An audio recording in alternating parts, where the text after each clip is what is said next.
महाराज की जय। श्री श्री बाबा महाराज की जय। श्री राधा मान बिहारी लाल की जय। श्री राधा रास बिहारी लाल की जय। श्री गहवर्धन धाम की जय। श्री बरसाना धाम की जय। श्री 84 कोस ब्रज मंडल धाम की जय। समस्त संत वैष्णव समाज की जय। परम पूज्या श्री गौ माता की जय। श्री यमुना महारानी की जय। जय जय श्री राधे।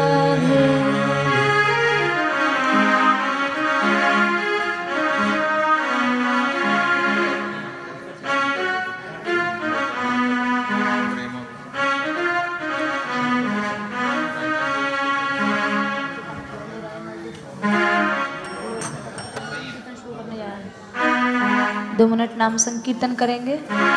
सभी लोग नाम संकीर्तन में सहयोग करेंगे। गोविंद बोलो हरि गोपाल बोलो। गोविंद बोलो हरि गोपाल बोलो। गोविंद बोलो हरि गोपाल बोलो। गोविंद बोलो हरि गोपाल बोलो। श्री राधा रमण हरि गोविंद बोलो। श्री राधा रमण हरि गोविंद बोलो। श्री राधा रमण हरि गोविंद बोलो। श्री राधा रमण हरि गोविंद बोलो। गोविंद बोलो हरि गोपाल बोलो। गोविंद बोलो हरि गोपाल बोलो। राधा रमण हरि गोविंद बोलो। राधा रमण हरि गोविंद बोलो। गोविंद बोलो हरि गोपाल बोलो। गोविंद बोलो हरि गोपाल बोलो। गोविंद बोलो हरि गोपाल बोलो। गोविंद बोलो हरि गोपाल बोलो। राधा रमण हरि गोविंद बोलो। श्री राधा रमण हरि गोविंद बोलो। श्री राधा रमण हरि गोविंद बोलो। श्री राधा रमण हरि गोविंद बोलो। गोविंद बोलो गोपाल बोलो। गोविंद बोलो गोपाल बोलो। गोविंद बोलो गोपाल बोलो। गोविंद बोलो गोपाल बोलो। गोविंद बोलो हरि गोपाल बोलो। गोविंद बोलो हरि गोपाल बोलो। श्री राधा रमण हरि गोविंद बोलो। श्री राधा रमण हरि गोविंद बोलो। श्री राधा रमण हरि गोविंद बोलो। राधा रमण हरि गोविंद बोलो। गोविंद बोलो हरि जय हो। गोपाल बोलो। ओ गोविंद बोलो हरि गोपाल बोलो। श्री राधा रमण हरि गोविंद बोलो। श्री राधा रमण हरि गोविंद बोलो। जय गोविंद जय गोपाल। जय गोविंद जय गोपाल। जय गोविंद जय गोपाल। जय गोविंद जय गोपाल। जय गोविंद जय गोपाल। जय गोविंद जय गोपाल। जय गोविंद जय हरि बोल। जय गोविंद जय गोपाल। श्री राधा माधव दीन दयाल। श्री राधा माधव दीन दयाल। राधा राधा माधव दीन दयाल। श्री राधा माधव दीन दयाल। श्री राधा माधव दीन दयाल। श्री राधा माधव दीन दयाल। जय गोविंद जय गोपाल। जय गोविंद जय गोपाल। जय गोविंद जय गोपाल। जय गोविंद जय गोपाल। राधा माधव दीन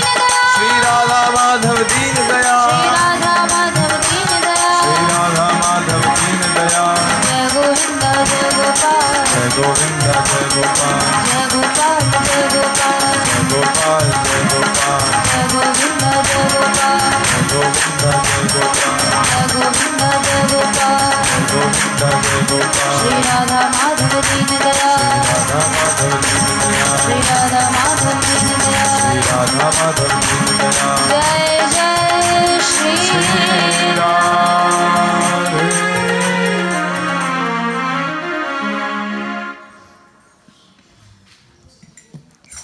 श्री प्रभु की कृपा से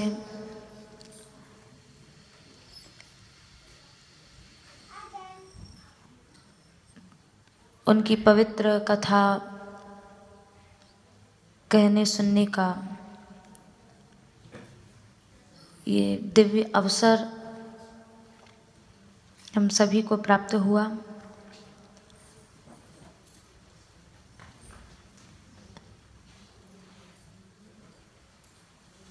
कल ऋषभदेव जी महाराज के उपदेश तक हम सभी ने कथा का आनंद लिया। ऋषभदेव जी महाराज ने एक योग्य शिक्षक को, एक योग्य गुरु को, एक योग्य पिता को और एक गृहस्थ आश्रमी को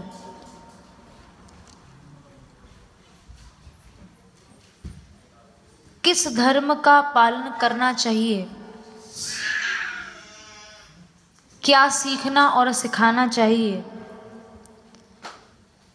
वो सब ऋषभदेव जी महाराज ने स्वयं करके दिखाया।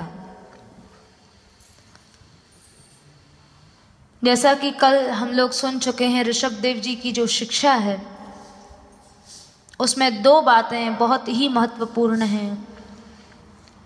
मनुष्य विषय भोगों से बचे और जीवन में सत्संग के महत्व को समझ सके। तो जो दिव्य उपदेश ऋषभदेव जी महाराज ने दिया है, उनके सब के सब पुत्रों ने उसका पालन किया, जिनमें सबसे बड़े पुत्र का नाम है भरत। और भरत जी को 3 जन्म में और किस तरह से भगवत प्राप्ति हुई है उसको श्रीमद् भागवत जी में गाया गया है।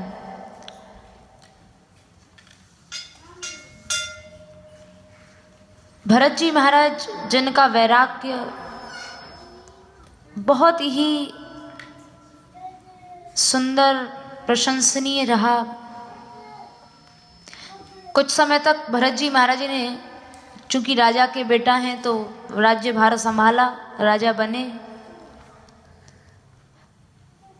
और कुछ समय तक राज्य शासन करने के बाद एकदम से वैराग्य मन में उत्पन्न हुआ। सब कुछ छोड़ छाड़ के अकेले जंगल में रहने लगे।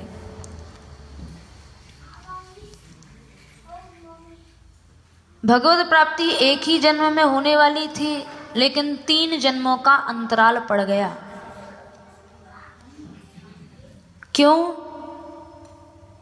मन के इधर उधर फंस जाने से। एक दिन भरत जी महाराज नदी के किनारे अपना भजन कर रहे थे। उसी समय एक गर्भिणी हिरणी नदी में पानी पीने के लिए आई। अब उसके गर्भ में बालक था। जैसे ही पानी पीने लगी तो उसे अचानक सिंह की दहाड़ सुनाई दी। अब शेर की गर्जना से वो एकदम भयभीत हो गई, कांप गई।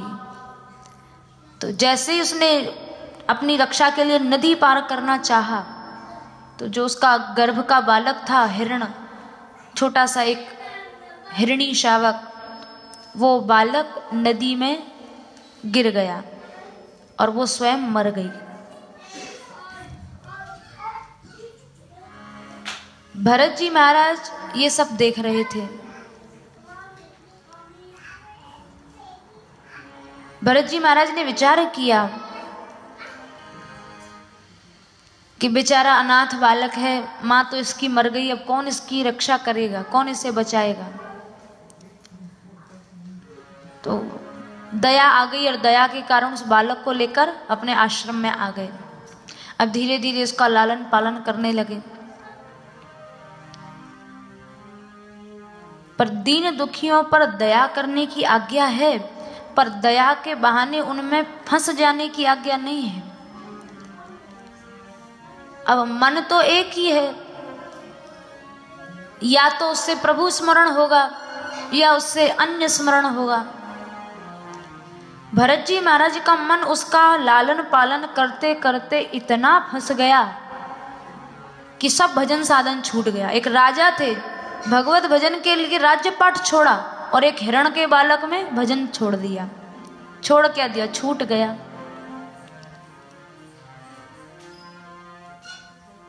क्योंकि कबीरा मन तो एक है, चाहे जहां लगाए, चाहे हरि की भक्ति करो और चाहे विषय कमाओ। गोपियों ने भी तो यही कहा, ऊधो जो अनेक मन होते।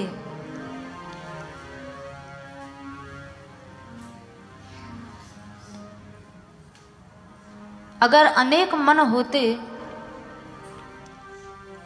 तो एक मन ठाकुर के साथ हम मथुरा भेज देती, दूसरे से अपना घर का काम करती और तीसरे से आप जो हमें ब्रह्म विद्या या योग सिखाने आए हो उससे योग भी कर लेती। पर ऊधो मन ना भय 10-20, एक भयो सो गयो श्याम संग, को आराधे ईश। एक ही मन था और उसे भी श्याम सुंदर ले गए। अब कहाँ से घर के काम करें, कहाँ से तुम्हारा योग ज्ञान सीखें, मन तो है नहीं।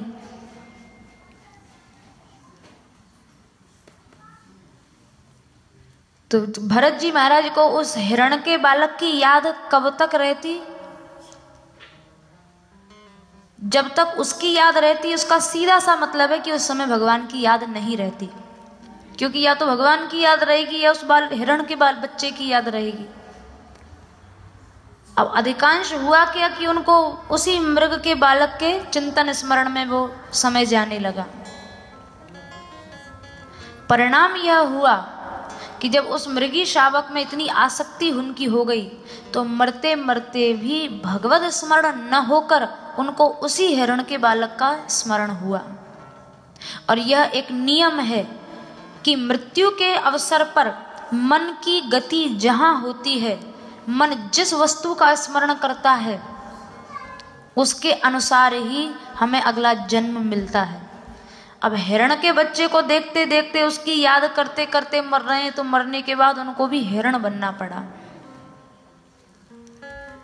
लेकिन यह भी एक विशेष बात है कि भक्ति कभी नष्ट नहीं होती है। अपना प्रभाव वो चाहे आज दिखाए, चाहे वो 2-4 दिन बाद दिखाए, चाहे वो 2-4-10 साल बाद दिखाए, और इस जन्म में ना तो अगले जन्म में दिखाए, पर भक्ति का प्रभाव एक ना एक दिन अवश्य सामने आता है। भरत जी ने जो कुछ भक्ति की थी उस भक्ति का यह प्रभाव रहा कि हिरण बनने के बाद भी उनको पूर्व जन्म की याद बनी रही कि देखो कहाँ तो राजा था, सब कुछ छोड़ छाड़ के भजन करता था, और कहाँ एक इस हिरण के बालक में फंस गया। तो अब मन एकदम डर गया, भयभीत हो गए, कहीं ऐसा ना हो फिर से कहीं आसक्त हो जाऊं और फिर तामसी योनि में मुझे जाना पड़े। तो अपनी माँ हिरणी को छोड़कर अकेले जंगल में रहते थे। फिर हिरण का जन्म से भी जब छुट्टी मिली, शरीर छूटा, तो तीसरा जन्म उनका एक ब्राह्मण के घर में हुआ। अब ब्राह्मण के बालक बन गए तो वहाँ जो माँ बाप हैं, अब ब्राह्मण होने के नाते पिताजी उनको गायत्री मंत्र सिखाते हैं, कभी उनका यज्ञोपवीत करा दिया, यज्ञ करना कराना सिखा रहे हैं। पर भरत जी ने सोचा अगर इन सब बातों में पड़ गए तो फिर से भगवान रह जाएंगे, क्योंकि या तो संसार के लायक बने रहो या फिर ठाकुर जी के लायक ही बनो। तो भरत जी ने क्या किया, एकदम संसार के लिए तो गूंगे बहरे पागल जैसे बना लिया अपने आप को, जानबूझ के। पिताजी जब पढ़ाने लगे तो ऐसे बन जाते जैसे कुछ सुनाई नहीं दे रहा है, कुछ जानते ही नहीं है, गूंगे बहरे हैं, मूर्ख हैं। अब बहुत समय तक तो पिता पढ़ाने की कोशिश करते रहे, पर आखिर में निष्फल सब प्रयास गए। क्यों? अब जब भक्ति धर्म की शिक्षा ले ली तो अब ये सांसारिक धर्मों को क्या सीखेंगे, इनको क्या पढ़ेंगे। काकभूषणी जी ने भी अपना अनुभव लिखा, मानस जी में वर्णन मिलता है अपना अनुभव बता रहे हैं कि जब मैं भी बड़ा हुआ, काकभुशुंडी जी कह रहे हैं, जब मैं भी बड़ा हुआ तो मेरे सामने भी यही समस्या आई। माँ बाप तो चाहेंगे भाई संसारी पढ़ाई को बालक पढ़े, पढ़े लिखे अच्छा पद पर पहुंच जाए, अच्छी नौकरी चाकरी करे, खूब कमाए खाए। तो माँ बाप तो बस इसी को पुरुषार्थ समझते हैं। लेकिन जो भक्त माता पिता हैं वो सांसारिक पढ़ाई को उतना महत्व ना देकर भक्ति युक्त संस्कारों को अधिक महत्व देते हैं, भक्ति के संस्कारों को। तो मानस जी में वर्णन मिलता है, काकभुशुंडी जी स्वयं कह रहे हैं, प्रौढ़ भये मोहि पिता पढ़ावा। बोले जब मैं भी प्रौढ़ होने लगा, धीरे धीरे बड़ा होने लगा, तो मेरे पिता ने भी मुझे पढ़ाया, लेकिन समझाऊं सुनाऊं गुनाऊं नहीं भावा। मैं सब समझता था पर समझते हुए भी नासमझी के काम करता था। सब सुनाई भी देता था पर जानबूझ के बहरा बन जाता था, क्योंकि ये पढ़ गए तो फिर उस पढ़ाई से रह जाएंगे। और फिर कहू खगेश अस कवन अभागी, खरी सेव सुरधेनु ही त्यागी। बोले सांसारिक पढ़ाई जो है ये तो खरी का दूध है, गधी का दूध, गोसाई जी महाराज कह रहे हैं। और भक्ति रूपी जो शिक्षा है ये कामधेनु गाय का दुग्ध है। प्रेम मगन मोहि कछु ना सुहाई, हारे पिता पढ़ाय पढ़ाई। हार गए पिताजी, 2-4 साल माँ बाप पीछे लगेंगे, बालक नहीं सुनेगा तो कोई कब तक पीछे पड़ेगा। बोले हारे हो पिता पढ़ाई पढ़ाई, पिताजी हार गए। आखिर में उनको ही हार माननी पड़ी। और जब उन्होंने सब कुछ पढ़ाना लिखाना छोड़ दिया तो हम अपना आराम से रहने लगे, भजन साधन करने लगे। तो भरत जी महाराज की जब ऐसी स्थिति हो गई कि जानबूझकर उन्होंने स्वयं को जड़ न होते हुए भी जड़ बना लिया, तो जो दुष्ट लोग होते उनको तो मौका मिल जाता, वो कभी उनको मार देते, कभी पीट देते, कभी उनके ऊपर थूक देते, तरह तरह से अपमान करते थे। लेकिन इतने पर भी जड़ भरत जी की स्थिति पर कोई फर्क नहीं पड़ता था। उनका नाम ही जड़ भरत हो गया, जड़ जैसी स्थिति। अब कोई गाली दे, कोई मारे पीटे थूके अपमानित करे, कुछ भी करे, उनके ऊपर कोई प्रभाव नहीं पड़ता था। तो अब जितने भी गांव के लोग हैं, कोई भरत जी को कहता चल पानी भर, तो पानी भरने लग जाते। कोई कुछ कहता, जो काम कहता वो करने लगते। तो इनके जो भाई थे उन्होंने सोचा सारी दुनिया इससे लाभ उठा रही है, हम लोग क्यों नहीं इससे अपना काम करा लेते हैं। तो भाइयों ने कहा अच्छा जड़ भरत, तुम आज से खेत की रखवाली करना, तुम कुछ करते धरते तो हो नहीं, कुछ काम किया करो, दुनिया भर का काम करते हो, घर का काम क्यों नहीं करते हो। तो बोले ठीक है खेत का काम करेंगे। तो खेत में क्या काम करें। बोले जो भूमि ज्यादा नीचे है उसको मिट्टी से पाट दो, और जहां ज्यादा मिट्टी है उसको वहां से हटा दो, भूमि को समतल करो। तो भरत जी महाराज की स्थिति ऐसी थी कि जब मन तहाँ जहाँ रघुवर वैदेही, मन तो वहां है जहाँ राम जी हैं, जहाँ ठाकुर जी हैं, बाह्य संसार में बाह्य शरीर से काम कर रहे हैं। तो स्थिति क्या होती है, अब मन नहीं होगा तो काम सब गड़बड़ होगा। अब जब भूमि को खोदने लगते तो इतना खोद देते कि वहां कुआं बना देते, और उस पर मिट्टी ढकने लगते तो इतनी मिट्टी पाट देते कि उसको पहाड़ खड़ा कर देते। भैया ने कहा भाई इसके बस की नहीं है काम धाम करना, चलो तुम कोई काम मत करो, तुम यहाँ बैठकर केवल रखवाली करो। तो जड़ भरत जी आराम से खेत की मेड़ पर लेट गए, और अब चिड़ियाएं आ रही हैं, वन्य पशु आ रहे हैं, उन्हें कोई मतलब नहीं। और जब खेत को वो खाने आते वन्य जीव, तो आराम से ताली बजा बजा कर कहते राम जी की चिड़िया, राम जी का खेत, आओ री चिड़िया खाओ भर भर पेट। तो अब जितने गांव के लोग, उन्होंने शिकायत की, अरे तेरा सारा खेत नष्ट कर देगा, भाइयों से शिकायत की। तो भाई बड़े नाराज हुए, बोले तू कुछ मत कर, तू कुछ भी करने लायक नहीं है। तो उनको और छुट्टी मिल गई, अपना आराम से रहने लगे। अब एक दिन भद्रकाली के यहाँ डाकुओं के सरदार ने संकल्प किया था मनुष्य की बलि देने का। तो डाकुओं का जब कोई काम पूरा हो जाता तो वो संकल्प कर देते देवी को एक बलि चढ़ाएंगे। तो लोग जड़ भरत जी महाराज को पकड़ कर ले गए। अब जब उन्हें पकड़ कर ले गए तो सामने श्रृंगार करके और खड़ग उठा ली एक डाकू ने मारने को। जैसे ही खड़ग उठाई तो उसी समय जो देवी का विग्रह था एकदम दाह पैदा हुआ और मूर्ति को फोड़कर देवी प्रकट हो गई। और जितने वहाँ डाकू थे सबको समाप्त कर दिया और खुशी से देवी नाचने लगी। क्यों? वहाँ भागवत जी में लिखा है, न विक्रिया विश्व सुरित सखस्य साम्येन वीता अभिमते तवापि। ऐसे भक्त जिनके अंदर अभिमति माने अहंकार नहीं होता है, जो निरभिमानी भक्त होते हैं, ऐसे भक्तों में इतनी शक्ति आ जाती है कि अगर उन भक्तों का अपराध शंकर जी भी करेंगे तो भागवत जी में लिखा है नंक्षंती, वो भी नष्ट हो जाएंगे।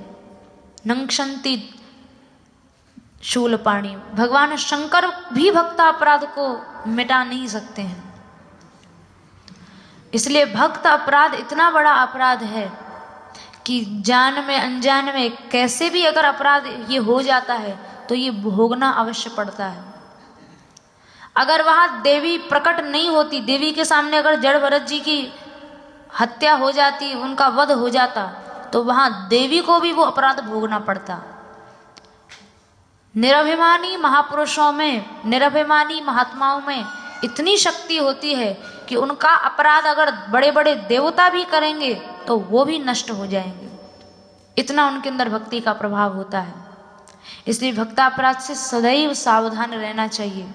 छोटी छोटी बातों में, छोटी छोटी क्रियाओं में हम लोग खींच जाते हैं, किसी को दुर्वचन कह देते हैं, इससे अपराध होता है। तो भजन साधन कम होता है, अपराध ज्यादा होता है।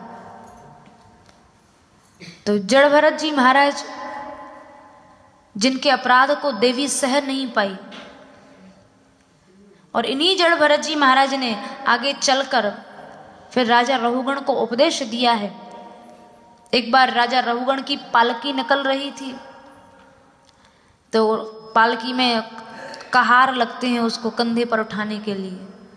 तो एक जो कहार था वो बेचारा अस्वस्थ हो गया। तो जड़ भरत जी महाराज को लोगों ने पकड़ लिया कि ये बड़ा हट्टा कट्टा, इसे पकड़ लो, ये ढोएगा पालकी को। तो जड़ भरत जी ने, अपना निराभिमानी महापुरुष हैं, उन्हें तो कोई मान अपमान का कोई चिंता है नहीं, तो लगे राजा रहुगण की पालकी को उठाने। इतने बड़े महापुरुष जिनके लिए देवी मूर्ति फोड़कर प्रकट हो गई, और वो एक साधारण से राजा की पालकी को उठा रहे हैं, एक मजूरी कर रहे हैं। क्यों? क्योंकि अभिमान नहीं है। तो जब पालकी उठाने लगे तो मार्ग में कुछ चींटियां जा रही थी, तो उनको भय था कि कोई चींटी पैर से दबकर मर न जाए। तो जब चींटियों का समुदाय आता तो जड़ भरत जी थोड़ा उसको उछल के उसको पार कर देते थे। तो जब थोड़ा उछल कर चलते तो पालकी में जो राजा बैठा है वो राजा असंतुलन हो जाता, पालकी का टेढ़ी हो जाती पालकी। तो एक बार हुआ, दो बार हुआ, तीसरी बार तो राजा बड़ा क्रोधित हो गया। अरे ये कौन सा मूर्ख कहार है, जानता नहीं यहाँ का राजा बैठा है पालकी में और इतनी उपद्रव मचा रहा है, इस तरह से कोई सभ्यता नहीं है। बहुत डांटा फटकारा, पर क्योंकि भरत जी के अंदर कोई मान तो है नहीं, तो ना उन्हें अपमान का अनुभव होता है ना उन्हें सम्मान का अनुभव होता है, उन्हें कोई बुरा नहीं लगा। फिर पालकी टेढ़ी हुई तो फिर राजा ने दुर्वचन कहे। इतने पर भी जब जड़ भरत जी बिल्कुल शांत रहे, मौन रहे, और तो और जड़ भरत जी के मुंह पर कोई क्रोध की रेखा भी नहीं आई, और ऐसा भी नहीं लगा कि जड़ भरत जी को बुरा लगा है राजा की फटकार से। तो राजा को पालकी से उतरकर उनके चरणों में गिरना पड़ा। अब देखो, इससे पता चलता है कि साधु पुरुषों की पहचान कैसे की जाती है। जड़ भरत जी वहां एकदम पागल जैसे वेश में हैं, पागलों जैसा आचरण कर रहे हैं। ना कोई गेरुआ वस्त्र हैं, सन्यासी वस्त्र हैं, ना कोई मस्तक पर तिलक है, ना कोई गले में कंठी है, कुछ नहीं है। लेकिन राजा रघुगण ने उनकी साधुता से उनको पहचान लिया। वस्तुतः वेश से साधुओं का कोई संबंध नहीं होता, हृदय के गुणों से साधुता का संबंध होता है, साधुओं का संबंध होता है। तो वहां जड़ भरत जी का कोई वेश साधु जैसा नहीं था, पर उनके हृदय में साधुता थी, इसलिए राजा रघुगण उनको पहचान गए, चरणों में गिर पड़े। महाराज आप कौन हैं? मुझे संसार में किसी से भय नहीं है, केवल भक्तों के अपराध से भय है, क्योंकि भक्ता अपराध तो शंकर को भी नष्ट कर सकता है। आप कृपा करें, मुझे बतावें आप कौन हैं। तो अब देखो जड़ भरत जी ने कितनी कृपा की है राजा के ऊपर। जो जड़ भरत जी महाराज जीवन में ना अपनी माँ से बोले, ना पिता से बोले, ना भाइयों से बोले, ना मारने वाले हत्यारों से कुछ बोले, और आज राजा रघुगण का कल्याण करने के लिए वही जड़ भरत जी महाराज सब पागलपन मूर्खपन छोड़ दिया और अपने स्वरूप में स्थित होकर